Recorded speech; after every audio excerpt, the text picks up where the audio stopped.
वाचायच्या ऐवजी तो भाग झाला असं आपण मी असं वाटतो म्हणतो पहिल्या दोन लाईनी वाचा आपण भाग झाला असं समजूया. ठीक आहे चला बसून बोलू नये.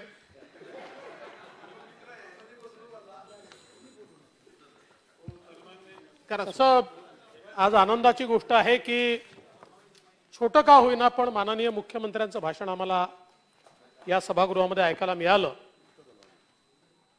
आणि एकूणच महाविकास आघाडीच्या सरकारच्या संदर्भात त्यांनी मांडलं की आम्ही चांगलं काम करतो आहे आणि जे काही आम्ही असं म्हणणाऱ्यांपैकी नाही आहोत की आम्ही निवडणुकीपुरतं हे म्हटलं आता हे करणार नाही.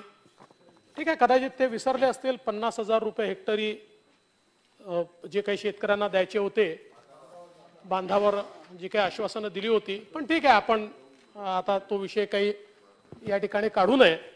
मात्र मला आनंद आहे की आज मुख्यमंत्र्यांचं भाषण आम्हाला या ठिकाणी ऐकायला मिळालं. खरं म्हणजे अध्यक्ष महोदय या ठिकाणी खरं तर विंदा करंदीकर यांची एक कविता आत्ताच्या सरकारच्या एकूण परिस्थितीवर आपल्याला या ठिकाणी ऐकावी असं मला वाटतं. सरकार नावाची यंत्रणा किती उदास झाली आहे आणि कशा प्रकारे लोकांच्या संदर्भात या सरकारला काही घेणं देणंच नाही आहे.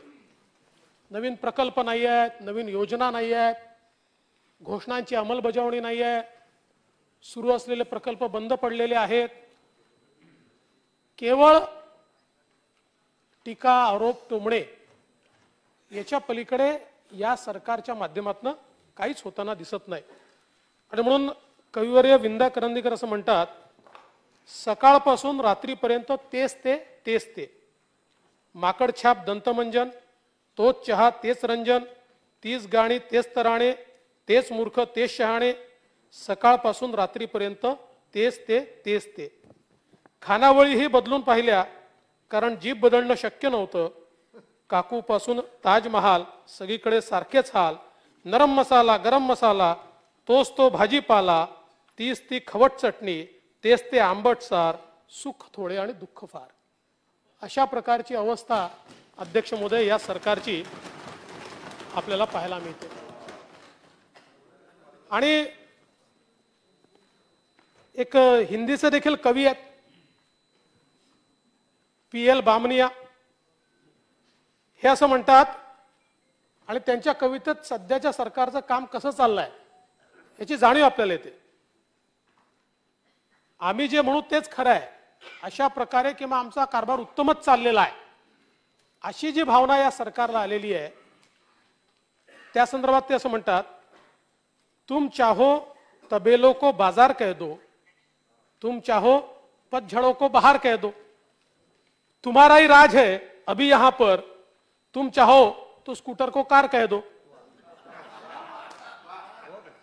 छुट्टी का दिन बीतने लगा यहीं पर, अपने दफ्तर को तुम घर बार कह दो, इसी पर मिलने लगी अब हर खबर, अपने मोबाइल को अखबार कह दो, तुम्हारी इस सहूलियत भरी जिंदगी में मुसीबत खड़ी करे उसे सरकार कह दो, तुम्हारी सहूलियत भरी जिंदगी में मुसीबत खड़ी करे उसे सरकार कह दो, फर्जी डिग्रियां खूब ले ली अब लोगों ने, तुम चाहो तो पढ़े लिखों को गवार कह दो.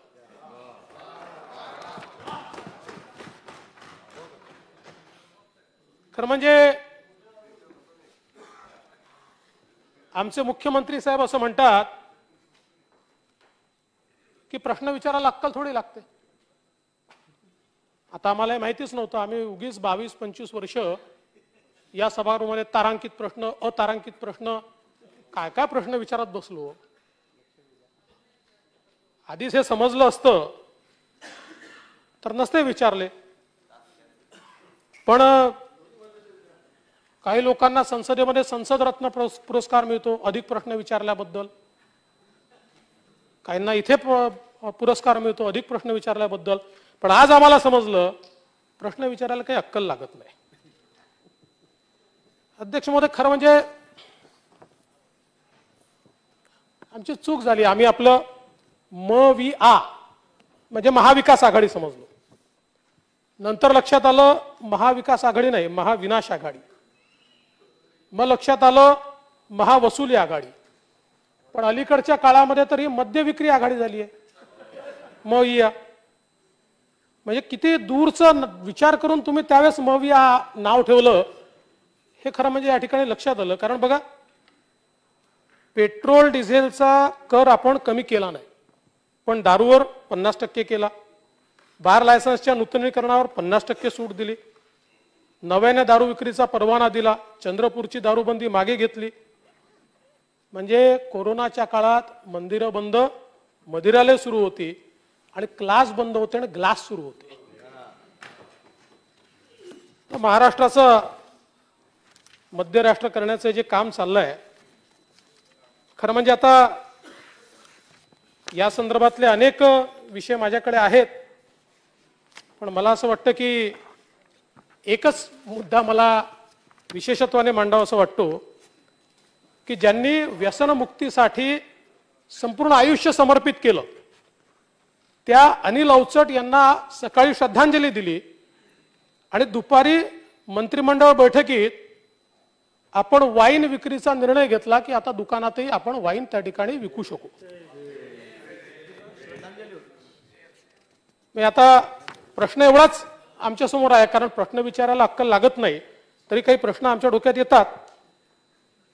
आता ड्राय डेला किराणा दुकान आणि सुपर शॉपी बंद राहील का? कारण वाईन तिथे विकली जाणार आहे. एक आमचे प्रवक्ते साहेब म्हणतात वाईन ही दारू नाही.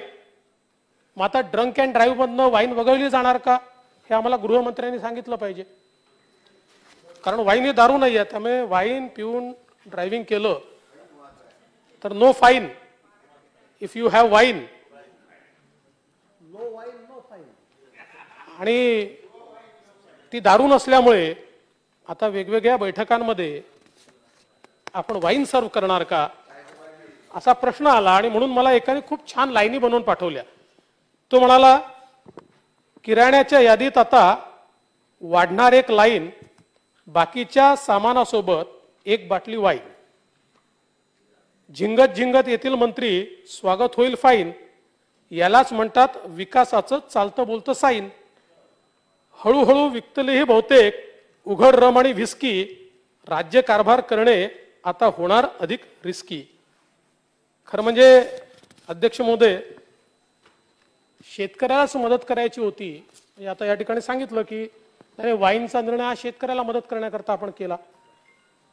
मग त्याला जर मदत करायची होती तर 50,000 रुपये हेक्टरी आपण घोषित केले होते, ते द्यायला पाहिजे होते. किंवा टोमॅटो केचप, मोरावळा, जेली, जॅम, ज्यूस, ग्रेप्स, सबसीड ऑइल, द्राक्ष मनुका, फळांचे पल्प, अशा सगळ्या गोष्टी सोडून वाईनच्याच मागे आपण इतकं का लागलो हे मला समजत नाही. पण मला असं वाटतं की या संदर्भात अधिक मी बोलणार नाही. आज खरं म्हणजे अनेक विषय आपण या ठिकाणी घेतले आहेत, पण माझे काही सहकारी देखील विषय मांडणार आहेत. उद्या सुधीर भाऊ देखील या विषयावर बोलताना विशेषतः अनुशेषाचा विषय आणि विदर्भाचा विषय ते मांडतील. आणि म्हणून मुंबई महानगरपालिकेच्या संदर्भात मी या ठिकाणी बोलणार आहे. आता बघा काय झालंय की जगातली सर्वात श्रीमंत महानगरपालिका असं, देशातली असं आपण मुंबई महानगरपालिकेचं वर्णन करतो. आणि इतके रिसोर्सेस आहेत. रिसोर्सेस असले तर विकास झाला पाहिजे, ही महानगरपालिका पुढे गेली पाहिजे, पण अशी परिस्थिती काही दिसत नाहीये. आत्ताच केंद्र सरकारने एक इंडेक्स घोषित केला आणि million plus municipalities and municipal performance index असं त्याचं नाव आहे. मागच्या वेळेस मला आठवतं की हा इंडेक्स ज्यावेळेस आला होता 2017 साली, तर इलेक्शनमध्ये मला असं वाटतं की त्यावेळेस माननीय आताचे मुख्यमंत्री तेव्हाचे पक्षप्रमुख हे या इंडेक्सचाच हवाला देत होते की बघा या इंडेक्समध्ये आम्ही किती चांगलं काम केलंय, त्यामुळे या इंडेक्सवर तर आपला विश्वास आहेच. आता या इंडेक्समधली अवस्था अशी आहे की 4थ्या क्रमांकावर पिंपरी चिंचवड आहे, 5व्या क्रमांकावर पुणे आहे आणि मुंबई ही 8व्या क्रमांकावर गेली आहे. पण ते ठीक आहे, म्हणजे तेव्हा तुम्ही 1 क्रमांक म्हणत होतात, पण ते ठीक आहे. महत्वाचं काय आहे की जे आम्ही सातत्याने म्हणतो की मुंबईमध्ये प्रचंड भ्रष्टाचार आहे. मुंबई महानगरपालिका म्हणजे मगाशी आमचे मुख्यमंत्री महोदय सांगत होते की मुंबईला सोन्याचं अंड देणारी कोंबडी काही लोक समजतात, पण माझं मत आहे महानगरपालिकेत जे सत्ता चालवत आहेत ते महानगरपालिकेला सोन्याचं अंड देणारी कोंबडी समजतात. अशी परिस्थिती या महानगरपालिकेची आहे. आपल्याला आश्चर्य वाटेल, देशातल्या सगळ्यात श्रीमंत महानगरपालिकेचं आणि ज्यांचा क्रमांक देशात 8वा आहे त्यांचं रँक इन फायनान्शियल मॅनेजमेंट किती असावा? फायनान्शियल मॅनेजमेंट मधला आपला रँक आहे 45वा. देशामध्ये 45व्या नंबरवर आपण आहोत. 8व्या नंबरवर नवी मुंबई आहे, 14व्या नंबरवर पुणे आहे, 17व्यावर पिंपरी चिंचवड आहे, अगदी नागपूर देखील आपल्यावर गेली आहे. फायनान्शियल मॅनेजमेंटमध्ये नागपूरचा क्रमांकही जी या कुठल्याही महानगरपालिकेच्या तुलनेत गरीब महानगरपालिका आहे, रिसोर्सेस कमी आहेत, त्याचाही नंबर आपल्यावर आहे. फायनान्शियल रिसोर्स मॅनेजमेंटमध्ये मुंबईला कुठे नेऊन ठेवलं आपण? 45व्या क्रमांकावर. आणि याचा जर ग्रॅन्युलर डाटा आपण बघितला तर त्याच्यामध्ये आपल्याला अजून लक्षात येतं की किती प्रकारचे मिसमॅनेजमेंट्स या मुंबईमध्ये आपण करतो आणि कशा प्रकारे मुंबई महानगरपालिकेच्या बजेटला लुटून नेण्याचं काम हे या मुंबई शहरामध्ये होत आहे. आणि म्हणून आपण भावना किती चांगली असेल, मुख्यमंत्र्यांचं भाषण चांगलं होतं, छोटंसं होतं, पण भावना खूप सुंदर होती की मुंबईकरांना आपल्याला काहीतरी द्यायचं आहे, गरिबांना द्यायचं आहे, श्रमिकांना द्यायचं आहे. पण देण्याच्या नावाखाली आपण घेतोय. आपण या ठिकाणी सफाई कामगारांना जी काही घरं देण्याची योजना आहे, आमचे सहकारी त्यातला भ्रष्टाचार मांडणार आहेत. आपण त्याला चेहरा सुंदर दिलाय, सफाई कामगाराला घर, पण प्रत्यक्षामध्ये सफाई कामगाराच्या नावावर आपल्या स्वतःच्या तिजोऱ्या कशा भरल्या या संदर्भात अमित साटम तुम्हाला योग्य प्रकारे सांगतील. आणि केवढा मोठा भ्रष्टाचार या योजनेमध्ये आपण केला, म्हणजे सफाई कामगाराला देखील आपण सोडायला तयार नाही, अशा प्रकारची परिस्थिती ही आपल्याला पाहायला मिळते. खरं तर जम्बो कोविड सेंटरमध्ये घोटाळा, बीकेसी, मुलुंड, दहिसर, वरळी, नेस्को, भायखळा, एकही सेंटर भ्रष्टाचारातून सुटलं नाही. खरं म्हणजे आमची कोणी आपल्या UN तारीफ केली, अजून आमची कोर्टाने तारीफ केली. खरं म्हणजे हे कधीतरी कोर्टापुढे गेलं पाहिजे हे घोटाळे. कारण कोर्ट एखाद्या मुद्द्यावर बोलल्यानंतर आपण आपली पाठ थोपटून घेतो.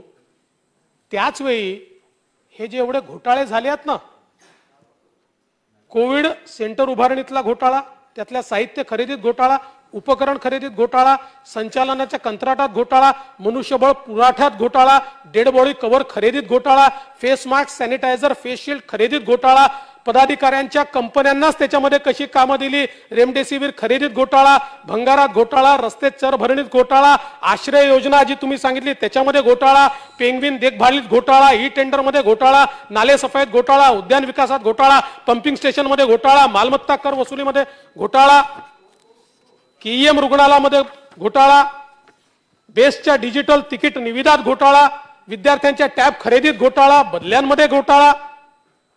म्हणजे मुंबई मेली तरी चालेल, पण आपलं घर भरणं मात्र जोरात चाललेलं आहे. आणि याच्यावर आम्ही बोललो तर आम्ही कोण? महाराष्ट्राचे शत्रू, मुंबईचे शत्रू, मराठी माणसाचे शत्रू. म्हणजे मराठी माणसाच्या मुंबईला लुटून खाणारे मराठी माणसाचे दैवत, मराठी माणसांचे ते हितचिंतक आणि भ्रष्टाचाराच्या विरुद्ध जे आवाज उठवतात तो आवाज दाबण्याकरता आम्ही शत्रू.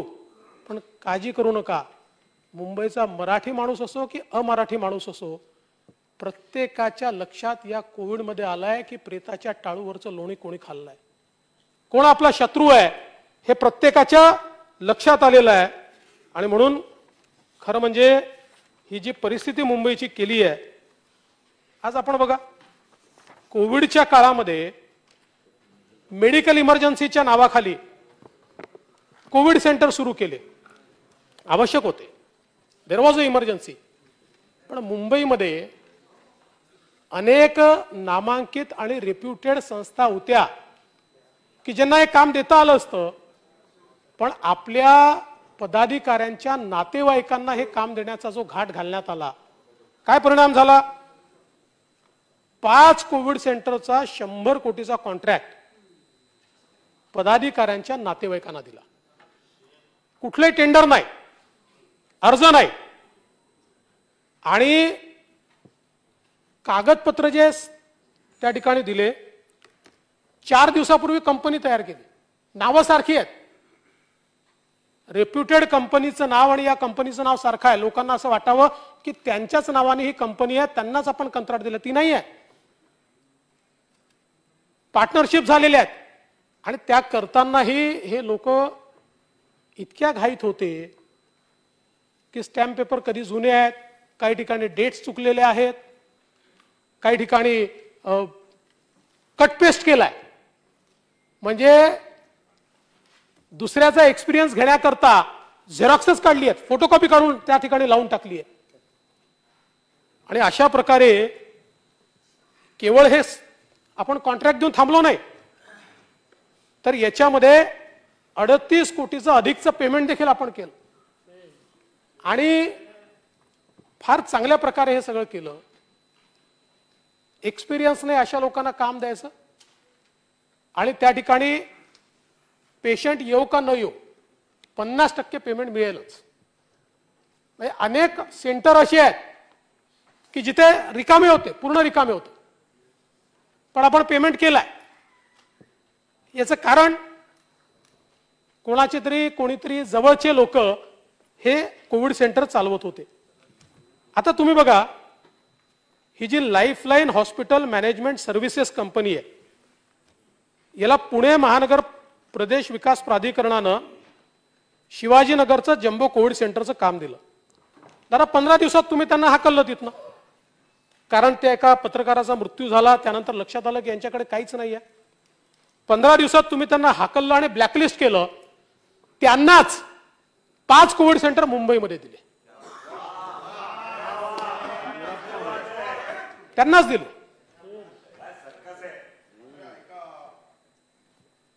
आणि खरं म्हणजे इतक्या या घोटाळ्याच्या वेगवेगळ्या तक्रारी या ठिकाणी करण्यात आल्या आहेत, पण त्यावर कुठली कारवाई ही मात्र होताना दिसत नाही. आता आपण मुलुंड कोविड सेंटरचं बघा, तडकाफडकी आपण त्याचं काम दिलं आणि आपले सत्तारूढ पक्षाचे एक नेते आहेत, त्यांची एक ट्रस्ट आहे, Asha cancer trust and research centre, यांना हे काम दिलं. आम्हाला वाटलं की चला, Asha cancer trust and research centre म्हणजे काहीतरी कुठली तरी चांगली संस्था असेल. त्याची माहिती घेतल्यानंतर असं लक्षात आलं की अशा प्रकारची संस्था कुठेही रजिस्टर्डच नाहीये, कुठेच नाहीये. त्याचं केवळ नाव एक तयार केलं, सुंदर लेटर पॅड तयार केलं आणि त्याच्या आधारावर त्या ठिकाणी तक्रार दिली. आणि मग काय झालं, महिन्याभरात मुलुंड कोविड सेंटरच्या अधिष्ठात्याने तक्रार केली की या कंपनीची लायकी नाही, क्षमता नाही, डॉक्टर नर्स पुरवले जात नाही. आणि मग 4 महिन्यानंतर त्यांचा कॉन्ट्रॅक्ट रद्द करण्यात आला. पदाधिकारी आहेत. अध्यक्ष महोदय, कोविडच्या काळामध्ये खरं म्हणजे ऑक्सिजनच्या संदर्भात आपण निर्णय केला.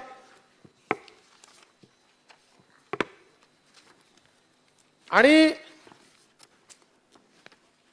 आपण सांगितलं की 10 रुग्णालयामध्ये ऑक्सिजन जनरेशन प्लांट आपण लावायचे. आणि मग प्लांट उभारणीचे काम 3 निविदाकार, पुरवठादार यांना देण्याच्या संदर्भातली फाईल या ठिकाणी तयार झाली. आणि मग हे जे ऑक्सिजन जनरेशन प्लांट आहेत हे तयार करण्याकरता 84 कोटी रुपयाचं कंत्राट दिलं. आता या तिन्ही कंपन्या ज्या आहेत, या तिन्ही कंपन्या ब्लॅकलिस्टेड होत्या, तिन्ही. आणि शेवटी यातल्या एका कंपनीला, म्हणजे मला तर आश्चर्य वाटतं की एका दिवसात त्या कंपनीने जाऊन डिस्ट्रिक्ट कोर्टातनं त्याच्या विरुद्ध ऑर्डर आणला. खरं म्हणजे अशा प्रकारच्या ब्लॅकलिस्टिंगच्या संदर्भात डिस्ट्रिक्ट कोर्टाचं ज्युरिस्डिक्शन कुठे आहे मला समजत नाही. ते नाही आहे, त्याची प्रोसेस आहे, पण कंटेस्ट नाही केलं. आणि ही हायवे नावाची कंपनी आहे, याला आता त्यांच्यावर हे आलेलं आहे आणि त्याच्यामुळे हे एकच उरलेले आहेत असं सांगून त्यांना आपण हे काम देऊन टाकलं. ते शेवटपर्यंत लागले नाहीच. आश्चर्याची गोष्ट आहे की हायवे काय आहे मला माहित नाही, पण हे हायवे कधीच बांधत नाही. हे पेंग्विन आणतात, हे पिंजरे बांधतात. आणि जेव्हा याच्या डीप मध्ये आम्ही गेलो, साहेब यांच्याजवळ साधा जीएसटी नंबर नाही आहे. हे कोणाचा जीएसटी वापरतात माहिती आहे? हे वापरतायत एका डिपार्टमेंटल स्टोअरचा जीएसटी नंबर. मग आता डिपार्टमेंटल स्टोअर हे ऑक्सिजन सप्लाय करणार आहे आणि खूप मोठ्या घोषणा झाल्या, पण काहीच झालं नाही. म्हणजे ही फाईल तर माझ्याजवळ आहेच. ही फाईल जर वाचली तर काय सुरस आणि चमत्कारिक फाईल होऊ शकते. आपण रोलर कोस्टर म्हणतो ना, अशी रोलर कोस्टर फाईल आहे. कशी बदलत गेली आहे ती फाईल हे या फाईलमधनं आपल्या लक्षात येतं. पण अध्यक्ष महोदय, या संपूर्ण कोविडच्या काळात अजूनही आमचे सहकारी मांडतील खूप घोटाळे आहेत. मी काही सगळे मांडणार नाही, मला कमी वेळात आपला संपवायचं आहे, अनेकांना बोलू द्यायचं आहे. पण मला आश्चर्य वाटतं की कोविडच्या काळातही इतके भयानक घोटाळे जर या ठिकाणी होत असतील तर काय खरं म्हणजे. आता बघा काय परिस्थिती होती. आता सप्टेंबर 2020 म्हणजे परिस्थिती सांगतो की वजन पडल्याशिवाय फायली चालायच्या नाही.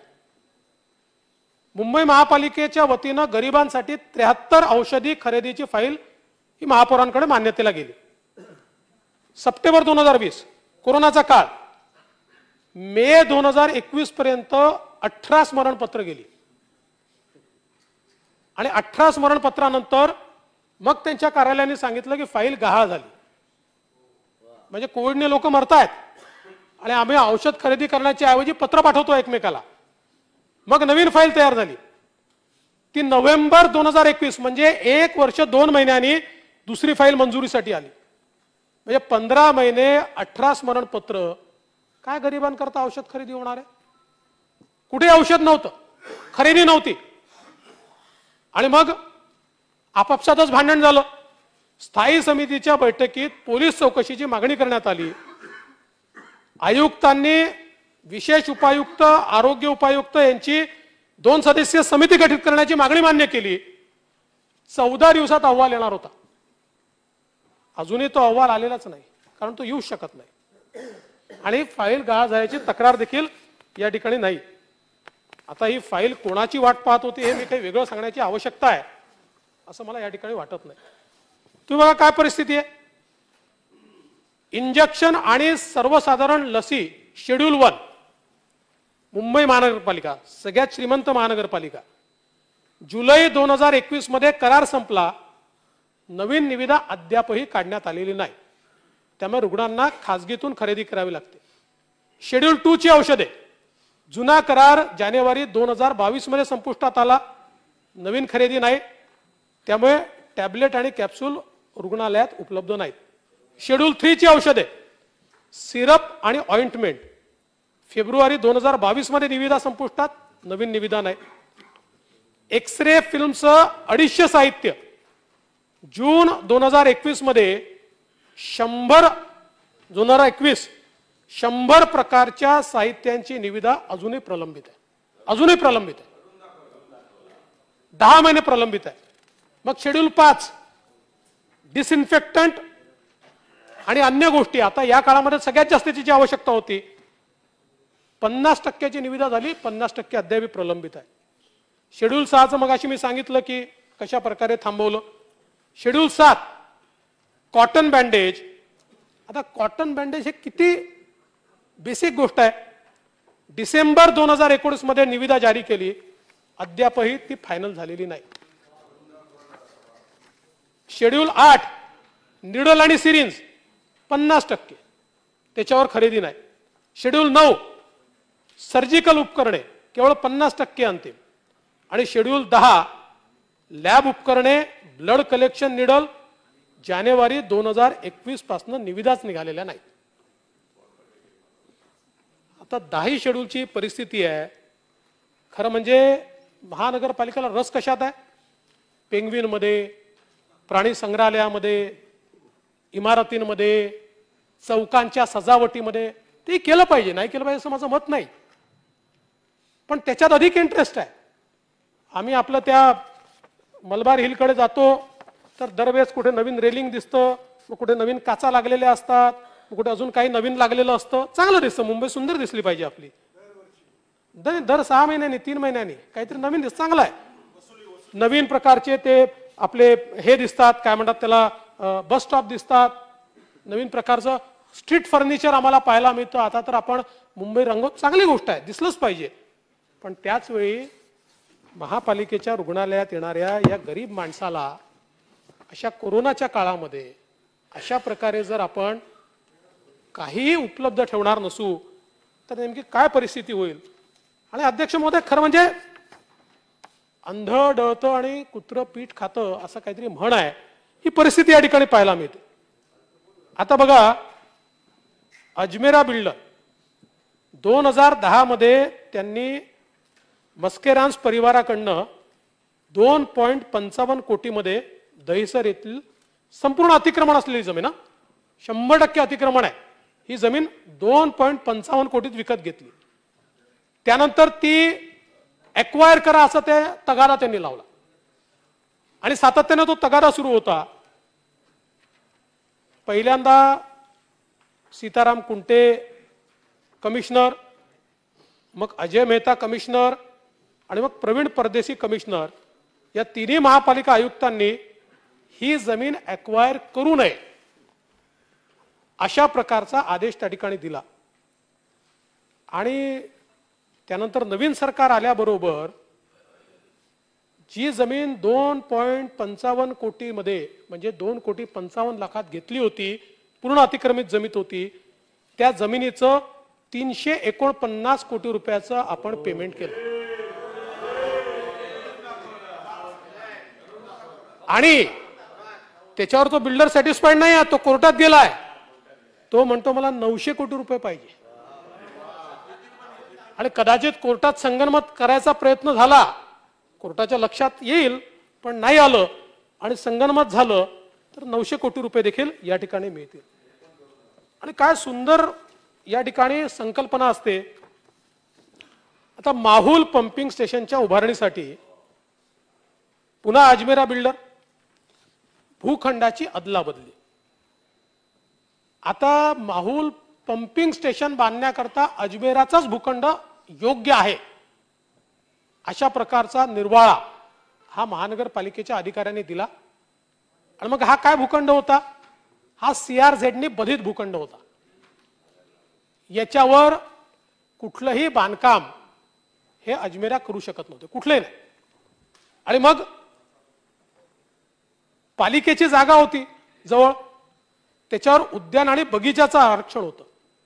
मग स्वॅपिंग ऑफ लँड केलं आणि स्वॅपिंग ऑफ लँड करताना अनबिल्डेबल ही जागा आम्हाला पंपिंग स्टेशन बांधायचं म्हणून महानगरपालिकेने घेतली आणि पालिकेच्या जागेवर जे उद्यान आणि बगीचाचं आरक्षण होतं ते काढून त्याला निवासी प्रकल्पाचं आरक्षण करून त्याला दिलं. म्हणजे स्वॅपिंग ही नॉन बिल्डेबल, त्याला खरं तर उद्यान आणि बगीचाचं आरक्षण असतं तरी त्याला DCR प्रमाणे खूप पैसे मिळाले असते, पण अल्लाह मेहरबान तो गदा पहलवान. त्यामुळे अशी परिस्थिती या ठिकाणी आली की तेही आरक्षण बदलवून आणि त्याला अशा प्रकारचं या ठिकाणी लाभ देण्यात आला. आणि महानगरपालिकेतल्या सगळ्या विरोधी पक्षांनी, म्हणजे तुमच्यासोबतच्या काँग्रेसनी, आमच्या भाजपनी, सगळ्यांनी याचा विरोध केला. रईस भाई, सही बात है, आपको पता है. सगळ्यांनी विरोध केला. पण काय आहे, कोरोनाच्या काळामध्ये तर अध्यक्ष महोदय बैठका म्हणजे विधानसभेचं अधिवेशन झालं पण महानगरपालिकेची बैठक ऑनलाईन आणि विरोधी पक्ष बोलायला गेला की म्यूट, चर्चा नाही. हम करे सो कायदा, हजारो कोटी रुपयाचे काय टेंडर निघाले आहेत, आश्चर्य आहे. खरं तर आता या सगळ्या कोरोनाच्या लॉकडाऊनमुळे व्यवहार बंद होते. आपण मगाशी मंत्री महोदयांनी सांगितलं की आम्ही कशी बिल्डरांना सूट दिली वगैरे, चांगलं केलं, ठीक आहे, मान्य करू, चला, अतिशय चांगलं तुम्ही काम केलं, सुंदर. पण त्याच वेळी सामान्य माणसाने 1 रुपया थकवला तर तुम्ही त्याचं विजेचं कनेक्शन कापता, तुम्ही त्याच्यावर कारवाई करता. मात्र सामान्य माणसावर कारवाई करणारी मुंबई महानगरपालिका बिल्डरांकडे 2300 कोटी रुपयाचा मालमत्ता कर थकलेला आहे. मोठे मोठे लोक आहेत, यातला 1 पैसा आम्ही वसूल करत नाही. म्हणजे हा वेगळा न्याय त्यांच्याकरता काय आहे हे या ठिकाणी खरं म्हणजे मला लक्षात येत नाही. आज आपण बघा, मुंबईच्या एसटीपीच्या संदर्भात अध्यक्ष महोदय, मुंबईमध्ये एवढी महत्वाची ही महानगरपालिका आहे, या महानगरपालिकेचं सगळं अनट्रीटेड पाणी आम्ही समुद्रात टाकतो, इतके वर्ष झाले. आणि म्हणून ज्यावेळेस मी मुख्यमंत्री झालो त्यावेळेस मी याचा पाठपुरावा केला. या देशामधला सगळ्यात मोठा प्रश्न असा होता की डिस्चार्ज स्टँडर्ड्स तयार झाले नव्हते. आणि म्हणून तेव्हाचे गोव्याचे मुख्यमंत्री मनोहर पर्रिकर आणि मी, आम्ही दोघं केंद्र सरकारकडे गेलो आणि पूर्ण देशाकरता डिस्चार्ज स्टँडर्ड्स तयार झाले पाहिजेत आणि एसटीपी कंपल्सरी झाला पाहिजे याची आम्ही मागणी केली. त्यानंतर सातत्याने मुंबई महानगरपालिकेच्या अधिकाऱ्यांना दिल्लीला बोलवून मी 6 बैठकी केल्या आणि त्या बैठकांमध्ये डिस्चार्ज स्टँडर्ड्स फायनल करायला लावले. त्यानंतर ग्रीन ट्रायब्युनलचा एक कार्यक्रम झाला पुण्याला, सगळे जजेस होते, सर्वोच्च न्यायालयाचे आणि ग्रीन ट्रायब्युनलचे. मी त्या ठिकाणी खंत व्यक्त केली की आम्ही इतका प्रयत्न करून हे डिस्चार्ज स्टँडर्ड्स या ठिकाणी तयार करतोय आणि कोणीतरी जाऊन ट्रायब्युनलमध्ये जातं आणि त्या ठिकाणी त्याच्यावर स्थगिती आणतं. त्यामुळे काही लोकांना हे होऊच द्यायचं नाही आहे. आणि तिथे देखील सर्वोच्च न्यायालयाच्या जजेसनी आणि ग्रीन ट्रायब्युनलच्या जजेसनी सकारात्मकता दाखवली आणि हे सगळे डिस्चार्ज स्टँडर्ड्स आपण तयार केले. आणि त्यानंतर मुंबई महानगरपालिकेने याच्या निविदा काढल्या.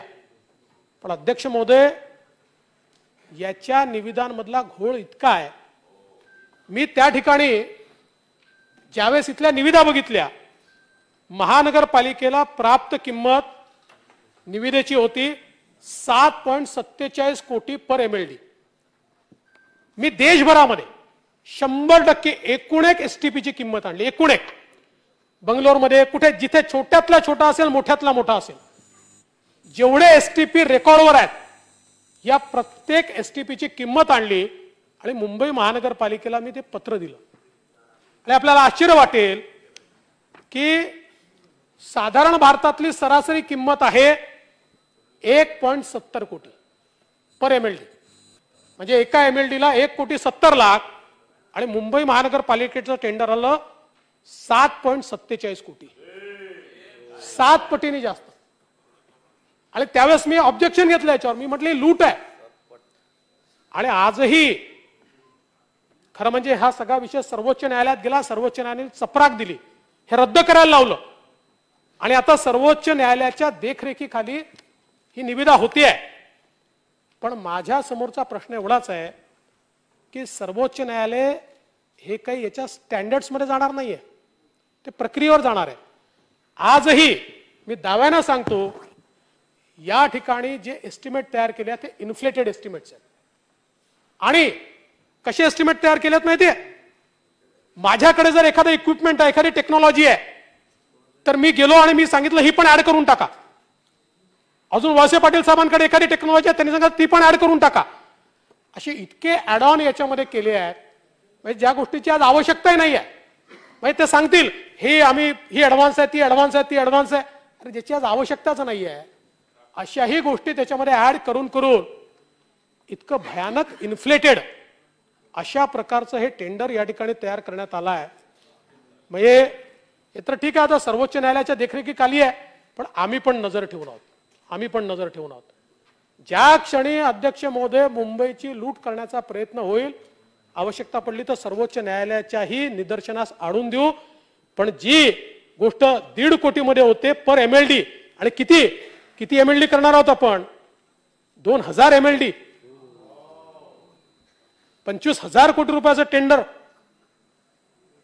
अध्यक्ष महोदय. आणि म्हणून ही जी काही लूट आहे ही कुठेतरी थांबली पाहिजे. आज तुम्ही सांगा, आपण पर्यावरणाच्या संदर्भात या ठिकाणी एवढं बोलतो, परंतु अवस्था काय आहे? एकीकडे आपण पर्यावरणाचा एवढा उदोदो करतो. 22 जानेवारीला पर्यावरण कार्यकर्ते अभय आझाद या नागरिकाला अटक झाली. का झाली? विले पार्ले भागात 100 वर्ष जुनं एक झाड कापण्यात येत होतं. हे अभय आझाद गेले आणि त्यांनी विचारलं, झाडं कापण्याची परवानगी आहे का? सराईत गुन्हेगारासारखं त्याला मारून अक्षरशः गाडीत कोंबलं आणि त्याला त्या ठिकाणी जेलमध्ये टाकलं. आता आपण हेरिटेजच्या एवढ्या गोष्टी करतो, पण एखाद्याने प्रश्न विचारला तर त्याच्यावर आपलं ऑब्जेक्शन आहे. आणि मग आपण सांगितलं सॉल्ट पॅन जागेवर कोणतेही बांधकाम करू देणार नाही. चांगली गोष्ट आहे, करू देणार नाही, अतिक्रमण झाले तरी आम्हाला चालतील. पण या इको सेन्सिटिव्ह झोनमध्ये आम्ही बॅनर्स बघितले सत्तारूढ पक्षाच्या एका सन्माननीय आमदारांचे, आणि त्यात लिहिलं होतं या मिठागराच्या जमिनीवर मुंबईतला पहिला अम्युजमेंट पार्क आणि थीम पार्क आम्ही उभारणार. त्याचे बॅनर आम्ही बघितले. खरं म्हणजे आता हे प्रकरण तर उच्च न्यायालयात गेलंय. मिठागार विभागाने अवमान याचिका दाखल केली आहे. चाललाय त्याच्यावर जे काय चाललंय ते. असाच प्रयत्न 2014 पूर्वी झाला होता, त्यावेळेस तो अयशस्वी झाला. 18 मध्ये हायकोर्टाने जैसे ते आदेश दिले. त्यामुळे आम्ही बोलतो काय आणि आमच्या कृतीमध्ये काय आहे हे मात्र या ठिकाणी खरोखर लक्षात येतं. आता बघा, भायखळाच्या प्राणी संग्रहालयामध्ये टेंडरमध्ये, आता प्राणी संग्रहालयाचं टेंडर, याच्यामध्ये वाढ किती व्हावी? याच्यामध्ये 106 कोटीची वाढ. म्हणजे एक टेंडर होतं 91 कोटीचं, दुसरं 94 कोटीचं, आणि कंपन्यांनी टेंडर मध्ये 146 कोटी आणि 145 कोटी असे 106 कोटी रुपयाचं अधिक्य. आता याची तक्रार केली आमच्या विनोद मिश्रांनी आर्थिक गुन्हे शाखेकडे. अंदाजित रकमेपेक्षा 15% अधिक आपण CVCने सांगितलंय की आपण देऊ शकतो, जास्तीत जास्त. हा बेंचमार्क नाही आहे, पण अंदाजित रकमेच्या 50% अभाव अशा प्रकारे ही लूट या ठिकाणी चालली आहे. आणि एवढंच नाही तर हे हायवे जे आहे, हे हायवे आता शाळांमध्ये जलशुद्धीकरण यंत्र देखील हायवे पुरवतात. म्हणजे पिंजरा बनवणारेच आता जलशुद्धीकरण यंत्र देखील पुरवत आहेत. आणि आश्चर्याची गोष्ट अशी आहे की याच्यामध्ये ॲक्वाकूल सारखी कंपनी, म्हणजे आपल्याला माहिती आहे की या वॉटर हे जे काही हे आहेत याच्यामध्ये ॲक्वाकूल ही देशातली नामांकित कंपनी आहे. अशा सगळ्या कंपन्यांना डिस्क्वालिफाय केलं. जे जलशुद्धीकरण यंत्र किंवा आपल्याला यंत्र सगळ्या डिस्क्वालिफाय झाल्या, आणि केवळ एकच कंपनी त्या ठिकाणी क्वालिफाय झाली, हायवे. आणि त्यांना 326 शाळांमध्ये जलशुद्धीकरण यंत्राची खरेदीच्या संदर्भात काम देण्यात आलं. आणि मजा अशी आहे बघा, पहिले 17% बिलो दाखवलं आणि त्याच्यानंतर 2 वर्षाच्या नंतरचं मेंटेनन्स कॉन्ट्रॅक्ट घेऊन ते पैसे त्यांनी परत घेतले.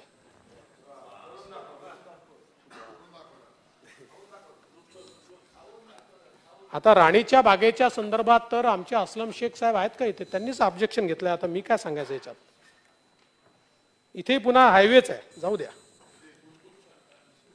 अध्यक्ष महोदय, 10वीचं वर्ष संपताना 39 कोटीच्या टॅबची खरेदी, एक टॅब 20,532 रुपयाला, आणि सगळं संपल्यानंतर आणि ही दिल्यानंतरही 2 महिने लागणार, ते बिचारे पासून निघूनही जाणार. 10वीच्या मुलांकरता टॅब खरेदीच्या नावाखाली या ठिकाणी म्हणजे टेंडर पे टेंडर आणि नो सरेंडर अशा प्रकारची अवस्था या ठिकाणी खरं म्हणजे पाहायला मिळतं. आणि मग याचाच परिणाम आहे अध्यक्ष महोदय, याचाच परिणाम आहे की स्थायी समितीच्या अध्यक्षांकडे ज्यावेळेस धाड पडली, पहिल्यांदा 130 कोटी ती वाढता वाढता 300 कोटीची बेहिशोबी संपत्ती सापडली.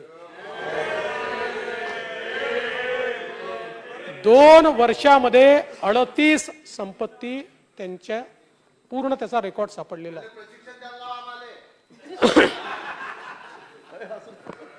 असं प्रशिक्षण घेऊ नका.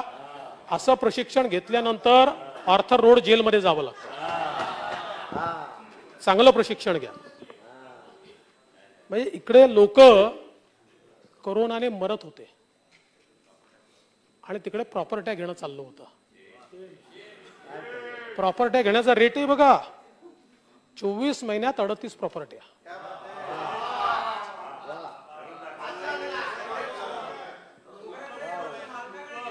अध्यक्ष महोदय, मुंबई महानगरपालिकेमध्ये शेवटच्या स्थायी समितीच्या बैठकीतही 6000 कोटी रुपयाचे 370 प्रस्ताव 30 मिनिटात मंजूर करून टाकले. पण मजेची गोष्ट बघा, म्हणजे सगळं काय निम्नस्तर जलाशय, भूमिगत जलबोगदा, आर दक्षिण महापालिका रुग्णालयाचे इमारत बांधकाम, वैशिष्ट्यपूर्ण रुग्णालयाचे बांधकाम, रुग्णालयातील विविध कामे, अग्निशमन वाहन खरेदी, त्यानंतर 600 कोटी 800 कोटी मलनिस्सारण विभागासाठी शीघ्र वाहन खरेदी, अजून कुठल्या जलाशयाची पुनर्बांधणी. पण हे सगळं करताना नालेसफाईचा विषय नाही आला. आता मॉन्सून येणार आहे, शेवटची सभा आहे. उन्हाळ्यानंतर आपली परिस्थिती काय असते आपण मुंबईची बघितली आहे. पण नालेसफाईच्या संदर्भात मात्र कुठलाही विषय आला नाही. आणि हे जे सगळे विषय आहेत, बांधकामाचे विषय, हे मात्र मोठ्या प्रमाणात. आणि मजा अशी आहे की तुम्ही 7 मार्चला तिथलं सीसीटीव्ही फुटेज बघा, काय लाईन लागली होती हो, भयानक. काय लाईन लागली होती. आणि आजकाल काय की मी पेन ड्राईव्ह दिला तर लोकांना राग येतो. पण तुम्हाला पाहिजे असेल तर तिथल्या लागलेल्या लाईनीत कोण कोण आहे याचा पेन ड्राईव्ह मी तुम्हाला द्यायला तयार आहे. मी तयार आहे. कोण आत जात होतं, कोण बाहेर येत होतं, हे द्यायला मी तयार आहे. पण अध्यक्ष महोदय जाऊ द्या. खरं म्हणजे खंदकांसाठी अध्यक्ष महोदय 559 कोटी रुपयाचं कंत्राट ज्यावेळी आमच्या भाजपच्या सदस्यांनी लावून धरलं की याच्यामध्ये घोटाळा आहे, अध्यक्ष महोदय महानगरपालिकेचे 136 कोटी रुपये त्याच्यामध्ये वाचले. 136 कोटी नाही तर देऊन टाकलं होतं.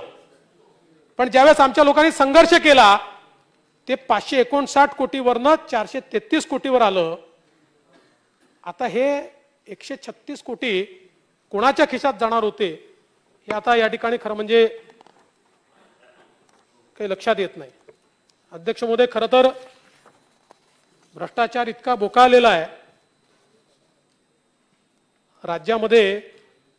धुळ्याचे उपनिबंधक अभिजित देशपांडे, उपनिबंधकाला वरिष्ठ लिपिकाने लाच मागितली आणि 24 ते 27 डिसेंबर मधला प्रकार आहे.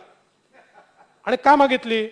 तो हुशार आहे. तो म्हणाला, वरिष्ठ लिपिक आनंद शिंदे, की तुम्ही सहकारी बँकेच्या निवडणुकीत एका उमेदवारी अर्ज बाद करण्याचे 15 लाख रुपये घेतले. तुम्ही 15 घेतले, त्यातले 2 मला द्या.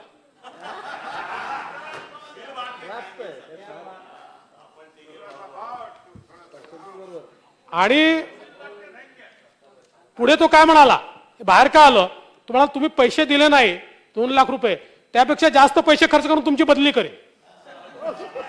आणि नाही तर पत्नी आणि मुलीला बोलवून विनयभंगाची तक्रार करेल, अशा धमक्या त्या ठिकाणी दिल्या. आणि शेवटी चर्चा झाली, मांडवली झाली. 1.40 म्हणजे 1,40,000 मांडवली झाली. पण शेवटी कोणीतरी तक्रार केली आणि 30,000 रुपये पहिला हप्ता देताना तो रंगे हात त्या ठिकाणी पकडला गेला. अंगडियाकडनं कशी वसुली चालली आशिष शेलारांनी काल सांगितलं, मी पुन्हा ते सांगून या संदर्भात आपला वेळ घेत नाही. पण या सोलापूरमध्ये देखील एक सचिन वाझे आहे आणि हा जो सचिन वाझे आहे हा क्राईम ब्रँचकडनं महिन्याकाठी क्राईम ब्रँच करता 60 लाख रुपये हप्ता गोळा करतो आणि याचं स्टिंग ऑपरेशन झालं. हा माझा पेनड्राईव्ह नाही आहे, हा पेनड्राईव्ह तिथल्या पत्रकाराने दिला, सरकारकडे दिलाय. स्टिंग ऑपरेशन झालं. माहिती अधिकार कार्यकर्ते योगेश पवार यांनी ही सगळी क्लिप मुख्यमंत्री गृहमंत्री यांच्याकडे पाठवली आहे आणि हा पोलीस कर्मचारी आणि अवैध धंदेवाला यांचा संवाद आहे. आणि मग तो म्हणतो की ऊपर तक देना पड़ता है. मी 100% सांगतो, त्यांनी किती वर म्हटलं तरी ते मंत्र्यापर्यंत नाही. मी गृहमंत्र्यांना गेले 25 वर्ष ओळखतोय, त्यामुळे त्यांच्या संदर्भात मी खात्रीने सांगू शकतो.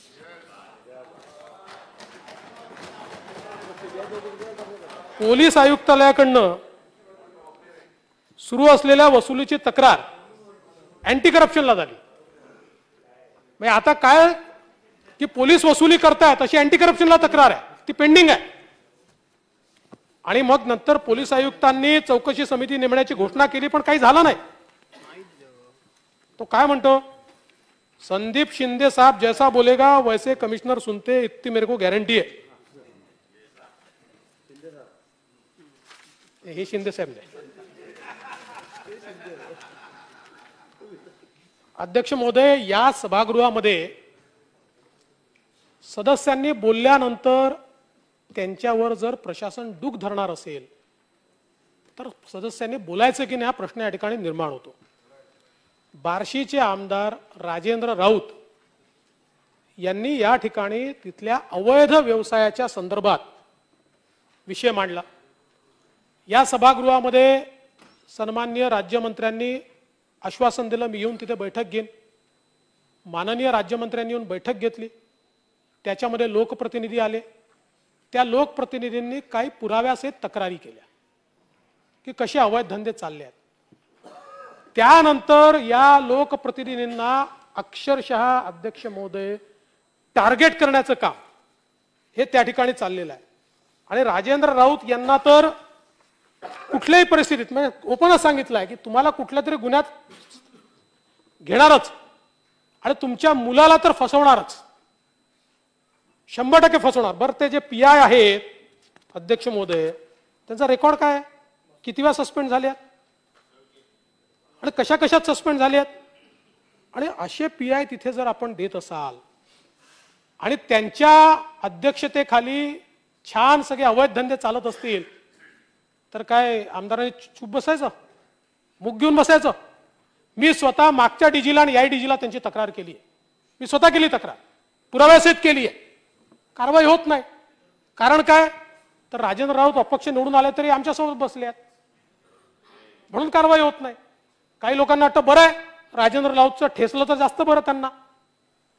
हे बरोबर नाही आहे.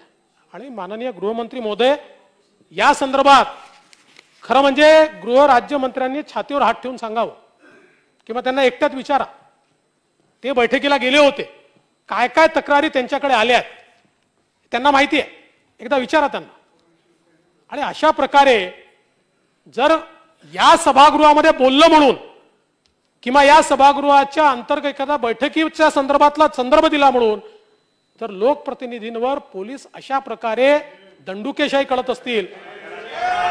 आज अध्यक्ष महोदय, मी आज तुम्हाला सांगतो, त्यांच्या मुलाचा जीव धोक्यात आहे. त्याचं पत्रही दिलेलं आहे.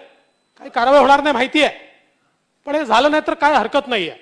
मी ठरवलंय जर अशा प्रकारची वागणूक मिळणार असेल मी स्वतः त्या ठिकाणी जाईल आणि हजारोचा मोर्चा घेऊन त्या पोलीस स्टेशनला घेराव करेल. हे चालणार नाही. या सभागृहातले आमचे अधिकार अशा प्रकारे जर अध्यक्ष महोदय काही पोलिसांना वाटत असेल की आपल्याला संरक्षण आहे, हे योग्य नाहीये आणि हे कुठल्याच संदर्भात योग्य नाही अध्यक्ष महोदय. म्हणून काय अवस्था आहे आपण बघा, नाशिकमध्ये गंगापूर रोडवर दादोजी कोंडदेव नगर एका बागेत अश्लील चाळे सुरू असल्याची तक्रार घेऊन काही नागरिक पोलीस चौकीत गेले. त्या पोलीस चौकीतली परिस्थिती अजूनच भयानक होती. 5-6 पोलीस दरवाजा आतून लावून दारूची पार्टी करत होते. लोकांनी बंद दारावर आवाज का दिला? वाजवलं लोकांनी. त्या मद्यधुंद पोलिसांनी तक्रार द्यायला आलेल्यांना बदडून काढलं. शेवटी आलेल्यांनी ओरड केली. मोठा जमाव त्या ठिकाणी तयार झाला. मग दारू पार्टी करणारे पोलीस फरार झाले.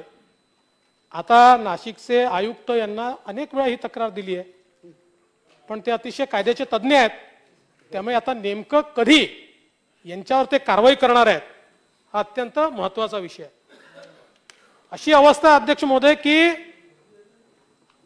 बीडमध्ये आंबेजोगाई बांधकाम विभागात कंत्राटदार धमक्या देतात, कट्यार दाखवतात, अधिकाऱ्यांना कागदावर सह्या करायला लावतात.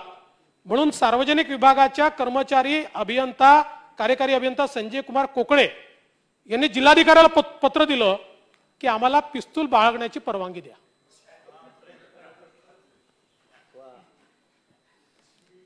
आणि अशा प्रकारची अवस्था त्यांनी सांगितलं की आम्ही नाहीतर जिवंतच राहणार नाही. ही अवस्था आज आपल्याला या ठिकाणी पाहायला मिळते. खरं म्हणजे तो एक स्पेशल 26 सिनेमा निघाला होता. त्याच्यामध्ये जसे बनावट अधिकारी तसं चक्क IPS अधिकाऱ्यांच्या बदल्यांचे बनावट आदेश. 5 IPS अधिकाऱ्यांना समायोजित करून पदोन्नतीच्या कोट्यात रिक्त पदांवर पदोन्नती आणि पदस्थापना दिल्याचा बनावट आदेश काढून टाकला.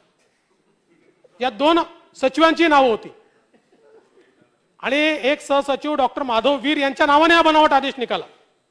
शेवटी सरकारला मरीन ड्राईव्ह पोलीस स्टेशनमध्ये त्या ठिकाणी तक्रार करावी लागली.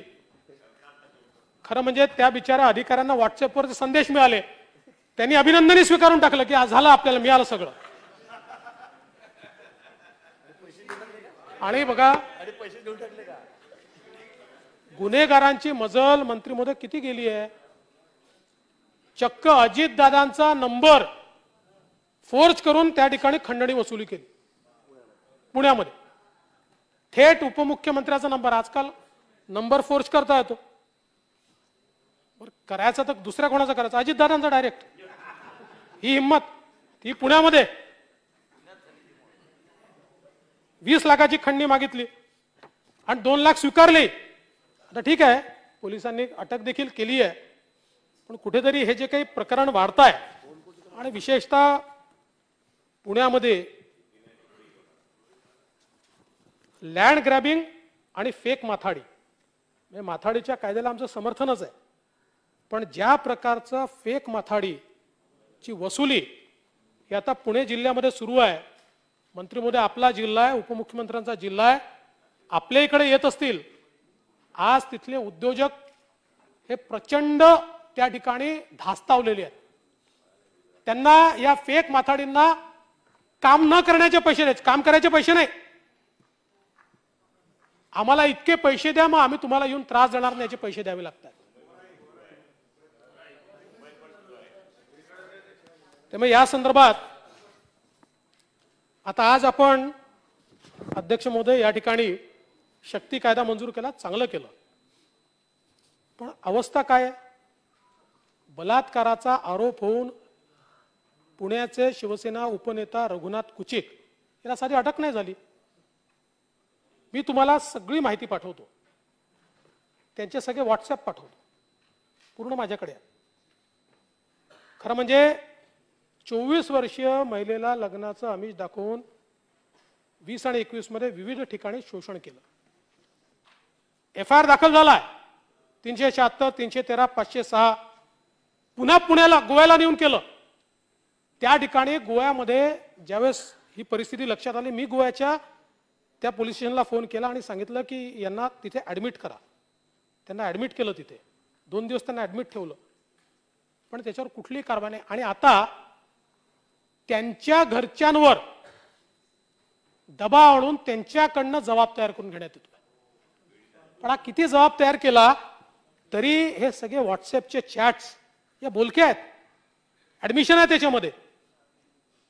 आणि किती वेळा हा अत्याचार त्या ठिकाणी झालाय, पण हा काही नियम आहे का की सत्ता पक्षातला एखादा व्यक्ती असेल तर त्यांनी काही केलं तरी चालेल? 376 दाखल झाल्यानंतर अटक न करणं हा कुठला नियम आहे? उलट दाखल झाल्यानंतर अटक करावीच लागते, नियम आहे. आणि ज्यांनी अटक केली नाही त्याच्यावर अटक झाली, त्याच्यावर कारवाई झाली पाहिजे, हा नियम आहे. पण अध्यक्ष महोदय, कुठलीही कारवाई या ठिकाणी होत नाही. तो एक विरारचा अजून एक जितू खाडे, महिलांना फोन करून अश्लील मागणी करणारा, विरारच्या महिलेने त्याला ऑटोत झोडपून काढलं, पण अध्यक्ष महोदय त्याच्यावर कारवाई होत नाही. आज खरं तर जी काही ही सगळी आपल्याला परिस्थिती पाहायला मिळते, मागच्या काळामध्ये अमरावतीमध्ये आपण बघितलं ज्या प्रकारची घटना अमरावतीमध्ये झाली, आज तीच अवस्था आपल्याला साक्रीमध्ये आपल्याला पाहायला मिळाली.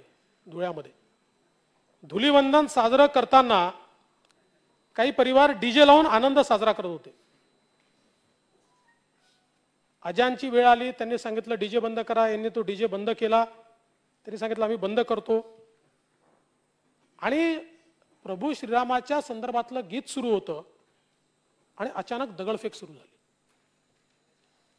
काही लोक मध्यस्थी करायचा प्रयत्न करत होते, थेट तलवारीने हल्ला झाला. आणि काय अवस्था आहे, मी आपल्याकडे फोटो पाठवतो, कशा प्रकारे त्या ठिकाणी मारण्यात आलेला आहे. आपण बघितलं तर इतकं भयानक अशा प्रकारचा तलवारी, कोयते, गुप्ती, लोखंडी रॉड अशा शस्त्रांनी त्या ठिकाणी हल्ले केले. आणि पोलिसांनी काय केलं, लेवल यांची तक्रार घ्यायची, त्यांची तक्रार घ्यायची, म्हणजे ज्यांना कापलाय आणि ज्यांनी कापलाय या दोघांच्याही तक्रारी घेतल्या, दोघांवरही गुन्हे दाखल केले. पण ज्यांनी हल्ले केले त्यांना तात्काळ सोडलं आणि ज्यांच्यावर हल्ले झाले त्यांना रात्रभर पोलीस स्टेशनमध्ये बसवून ठेवलं. आणि मग त्यांना अटक करून दुसऱ्या दिवशी 4 वाजता जामिनावर सोडलं. आता ते आरोपी फरार आहेत. हे जामिनावर बाहेर आले, ज्यांनी हल्ला केला ते फरार आहेत, ते सापडलेच नाहीयेत, कारण त्यांना त्याच क्षणी सोडून दिलं. आज खरं म्हणजे माझा सवाल आहे की ठीक आहे, प्रत्येक धर्माचा आदर केला पाहिजे. अजानच्या वेळी त्यांनी विनंती केली तर ते बंद करणं योग्य आहे, काही अडचण नाहीये. पण या राज्यामध्ये त्यानंतर रामाचं गीत ऐकणं हे जर या ठिकाणी अपराध होत असेल तर अध्यक्ष महोदय हे अत्यंत वाईट आहे. म्हणून या संदर्भात कडक कारवाई जी आहे ती या ठिकाणी केली पाहिजे. आज खरं म्हणजे मी मध्ये प्रवीण चव्हाण यांचा विषय मांडला. खरं म्हणजे मंत्री महोदय, मी त्या दिवशी सांगितलं आपण अत्यंत हुशार आहात आणि आपण असा मस्त मार्ग त्यातनं काढला. आम्ही आपलं समजलो की एवढं भयानक षडयंत्र करणारे, सगळं त्याच्यात दिसणारे प्रवीण चव्हाण यांचा आपण राजीनामा घेतला आणि आता ते सरकारचे विशेष वकील नाहीत असं नाही आहे. आपण फक्त एकाच केसमध्ये घेतला, इतर सगळ्या केसमध्ये ते वकील आहेत. आणि एवढंच नाही, तुम्ही सीआयडी इन्क्वायरी करतो म्हणता, सीआयडीच्या अनेक केसेसमध्ये ते वकील आहेत. कसा न्याय मिळणार आहे, कसा न्याय मिळणार आहे? अध्यक्ष महोदय, या क्लिप्समध्ये एक प्रकरण अजून माझ्या लक्षात आलं. ते प्रवीण चव्हाणांचं डिस्कशन चाललं होतं, त्यातनं लक्षात आलं. आणि हे अत्यंत गंभीर प्रकरण आहे की ज्याच्यामध्ये पुण्यामध्ये एक गुन्हा उघडकीस आला 5 सप्टेंबर 2020 ला कोथरूड पोलीस ठाण्यामध्ये. आणि त्यावेळेस तो गुन्हा होता की कोणीतरी फोर्ज लोकांकडनं पैसे देऊन सिम्बॉयसिसचे ऍडमिशनचे लेटर त्यांना देऊन टाकले, ते सिम्बॉयसिसचे नव्हते, असा हा गुन्हा दाखल झाला.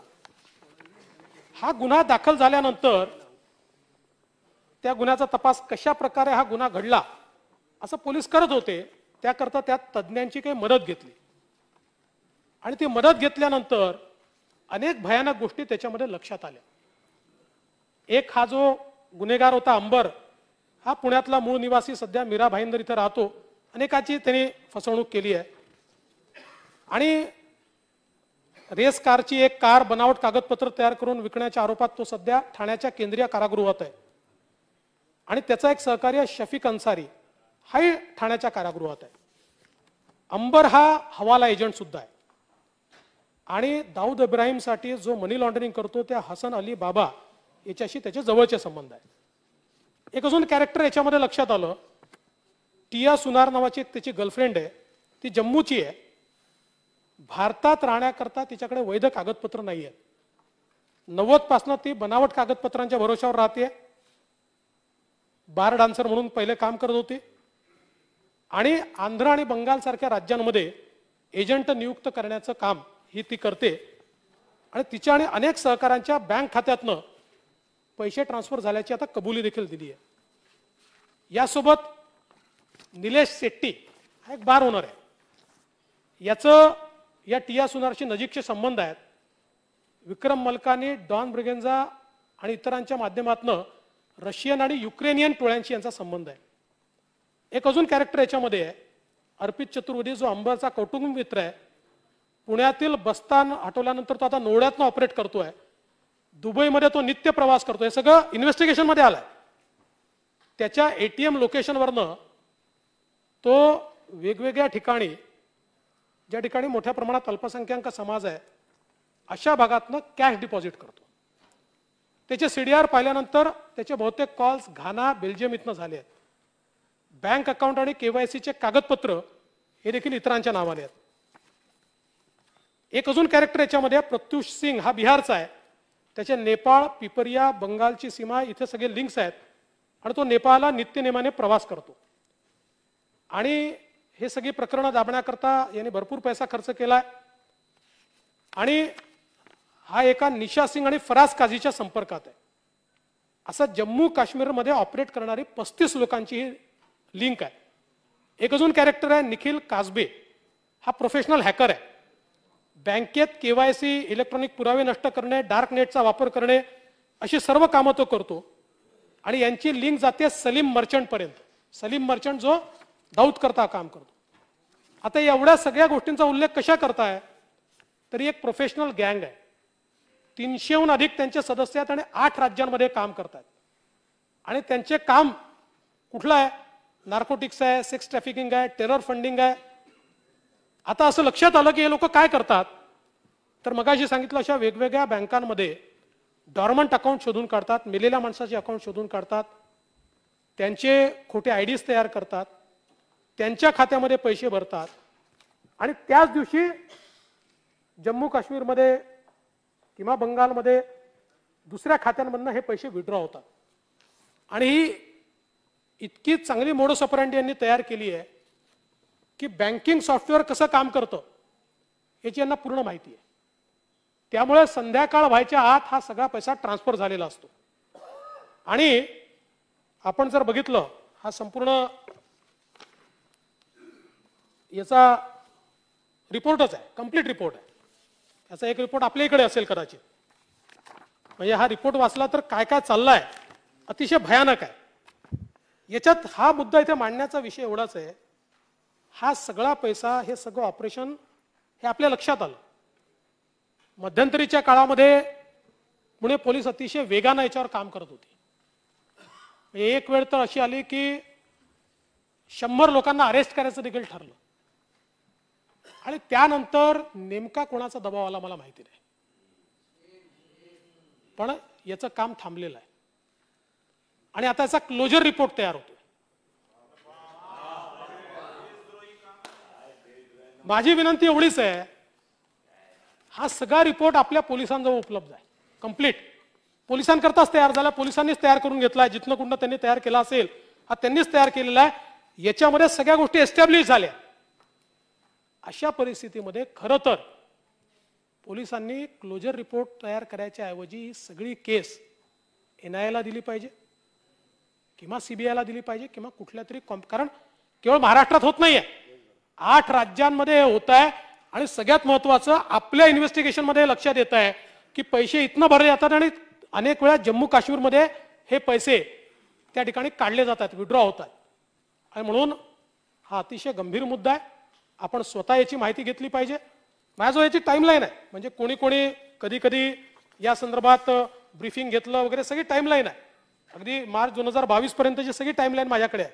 पण मी इथे सांगणार नाही आपल्याला, मी प्रत्यक्ष त्या संदर्भातली माहिती देईल. पण मला हे लक्षात येत नाही की कुठल्या दबावाखाली हे बंद होत आहे. कारण पुणे पोलीस अतिशय चांगलं काम करत होती आणि अचानक हे काम बंद होत आहे. त्यामुळे या संदर्भातही कुठेतरी लक्ष जे आहे ते देण्याची आवश्यकता आहे. अध्यक्ष महोदय, एक अजून मुद्दा या ठिकाणी लक्षात आला,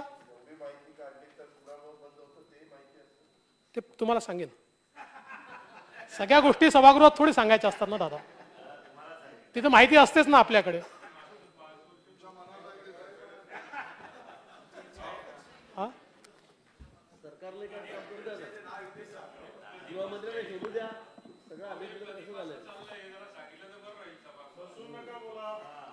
दोन 2020 साली हा गुन्हा दाखल झालाय. पण समजा असं समजून चला की 2010 पासून चाललाय, 15 अगदी मी मुख्यमंत्री झाल्यापासून चाललाय, तरी सोडून द्यायचं का? नाही सोडायचं ना. पुन्हा जेव्हा उघडकीस येईल आणि इतके पुरा असं आहे, गुन्हा उघडकीस आला नाही, गुन्हा उघडकीस आला नाही तर ठीक आहे. पण गुन्हा उघडकीस आल्यानंतर जर सोडून दिला तर तुम्ही दोषी आहात, तर दोषी आहात. काही नॅशनल इंटरेस्टच्या ज्या गोष्टी असतात ना, त्यात तुम्ही आम्ही नसतो, त्यात देश असतो. अध्यक्ष महोदय, या ठिकाणी खरं म्हणजे एक तक्रार माझ्याकडे आली आणि त्या तक्रारीचा एक पेनड्राईव्ह पण माझ्याकडे आहे. नाही, हा पेनड्राईव्ह केवळ गृहमंत्र्यांना मी देणार आहे. याकरता नाही की माननीय अध्यक्षांनी त्या दिवशी म्हणजे तिथे असताना ऑब्जेक्शन घेतलं की तुम्ही इकडे पेनड्राईव्ह देता आणि तिकडे तुम्ही तो मीडियाला देता, तो आमचा अधिकारच आहे, बोलण्याच्या आधी देण्याचा अधिकार आहे. पण हा एवढ्याकरता केवळ आपल्याला मी देणार आहे की मी अजून याचं फॉरेन्सिक ऑडिट केलं नाही. त्यामुळे त्याच्यातल्या प्रत्येक गोष्टी जोपर्यंत व्हेरिफिकेशन होत नाही तोपर्यंत मी कोणावर आरोप लावत नाही. आणि म्हणून मी केवळ हे आपल्याला देणार आहे. पण आपल्याला कल्पना आहे, आपल्या मुंबई पोलीस दलातले एक सेवानिवृत्त ACP आहेत इसाक बागवान म्हणून, तसे सेलिब्रेटेड आहेत, एन्काउंटर स्पेशलिस्ट होते, त्यांना काही पुरस्कार वगैरे पण मिळालेले आहेत. पण आता त्यांच्या बंधूंनी एक त्यांची तक्रार केली आहे. हा, पुस्तकही लिहिलं आहे. आणि दादा, त्यांचं बारामती कनेक्शन आहे, म्हणजे तुमच्याशी काही कनेक्शन नाही आहे, पण बारामतीचे आहे. पण हे सेवेत असताना मोठ्या प्रमाणात यांनी संपत्ती या ठिकाणी जमा केली. म्हणजे एकटी बारामतीमध्ये यांनी गट क्रमांक 69 मधील 16 हेक्टर 48 आर 42 एकर एने जमीन आहे त्यांच्याकडे. आपल्याला माहिती आहे बारामतीतले रेट काय आहेत दादा? हा, दादांची नसेल एवढी, नाही त्यांची शेती जमीन असेल ना, बगैर शेती कशाला, शेतकरी आहेत ते. त्यानंतर खूप आहे, म्हणजे बारामती गट नंबर, बारामती अशोकनगर, बारामती असं वेगवेगळे, तिथपासनं तर अगदी मुंबईतल्या संपत्तीपर्यंत मी त्याची माहिती आपल्याला पूर्ण देईन. मुळात इसाक बागवान यांचे सख्खे भाऊ नसीर बागवान, वडील इब्राहिम माणिक बागवान आणि चुलत भावजे बिल्किस गुलाब हुसेन बागवान यांच्या नावावर त्यांनी त्या खरेदी केल्या, नोकरीत असताना खरेदी केल्या.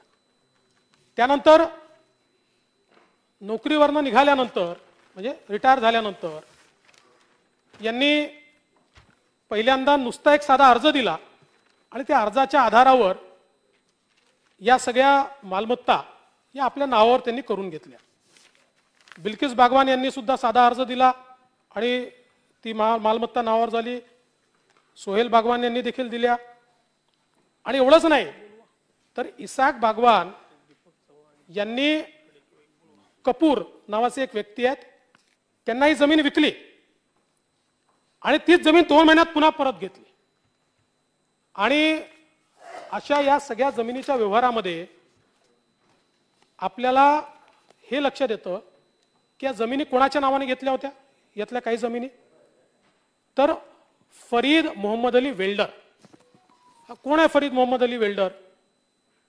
तर ज्यावेळेस 2017 मध्ये दाऊद इब्राहिमचा भाऊ इक्बाल कासकर याला ठाणे क्राईम ब्रँचने अटक केली होती त्यावेळी इक्बाल कासकर यांनी सांगितलं होतं की हा जो फरीद मोहम्मद अली वेल्डर आहे याला मी पैसे दिले आहेत, 10 लाख रुपये मी याला दिले आहेत आणि त्याचा अकम्प्लिस म्हणून या फरीद मोहम्मद अली वेल्डरचं नाव त्याच्यामध्ये आलेलं आहे.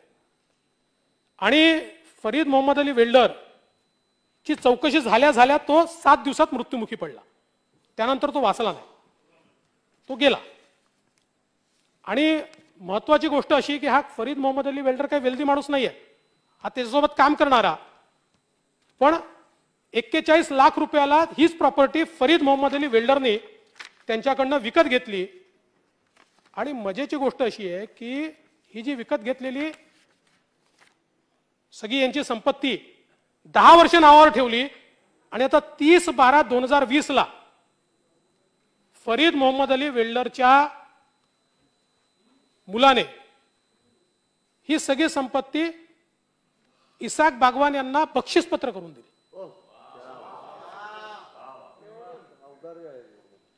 बक्षीसपत्र करून दिली. आणि ह्या सगळ्या याच्यात ही आपल्याला पेनड्राईव्ह देण्याचं कारण याकरता आहे की याच्यामध्ये एका राजकीय नेत्याने मध्यस्थी केली.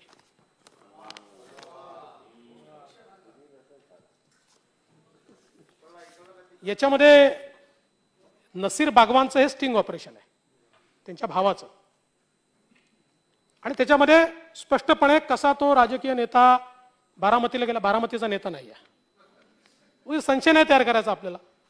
तेव्हा बारामतीचा नेता नाही आहे, पण एक मुंबईचा मोठा नेता कसा बारामतीला गेला आणि कशा प्रकारे त्यांनी सगळी मध्यस्थी केली ते त्या ठिकाणी त्यांनी सांगितलं. आणि त्यात तो हेही सांगतो की मुंबईतील कुख्यात डॅन हाजी मस्तान याने मुंबईतील एका नामांकित बांधकाम व्यावसायिक RK शाह याचे अपहरण केले होते. त्यावेळी इसाकने हाजी मस्तानसोबत मध्यस्थी करून त्या बांधकाम व्यावसायिकाला सोडले होते. त्याच्या बदल्यात त्याला मुंबई सेंट्रलला एक फ्लॅट भावाच्या नावाने मिळाला. हे सगळं तो त्या ठिकाणी सांगतोय. अध्यक्ष महोदय, हे सांगण्याचं कारण याकरता आहे की आज सातत्याने आम्ही या सभागृहामध्ये सन्माननीय मंत्री नवाब मलिक यांच्या संदर्भातला मुद्दा मांडतोय. आता झालं मागच्या वेळेस हायकोर्टामध्ये केस होती. आता हायकोर्टाने निर्णय दिला आणि अतिशय प्रायमा फेसी निर्णय दिला. आणि जे आर्ग्युमेंट्स माननीय मंत्री महोदय या सभागृहात आपण केले ते सगळे हायकोर्टाने दुसऱ्या दिवशी फेटाळले. ते सगळे फेटाळलेले. असं असताना एवढी जिद्द का? एखादं दुसरं प्रकरण असतं तर आम्ही त्याचा पाठपुरावा कदाचित कमी केला असता. पण देशाच्या सिक्युरिटीशी संबंधित आणि मुंबईच्या बॉम्बस्फोटातल्या आरोपीकडनं अशा प्रकारे मनी लॉन्ड्रिंग करून या ठिकाणी जमिनी घेतल्यानंतर, ईडीने अटक केल्यानंतर, ट्रायल कोर्टाने त्यांना कस्टडी दिल्यानंतर, हायकोर्टाने देखील ते कन्फर्म केल्यानंतर हा अट्टहास काय की आम्ही त्यांचा राजीनामा घेणार नाही. सरकारच्या प्रतिमेवर याचा परिणाम होतो. हा परिणाम होतोय.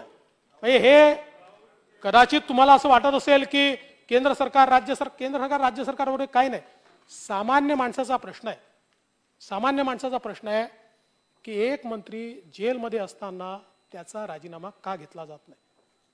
अध्यक्ष महोदय, खरं म्हणजे मी या ठिकाणी माझं भाषण संपवणार आहे, पण माझी अपेक्षा आहे की शेवटी महाराष्ट्राने एक परंपरा पाळली आहे.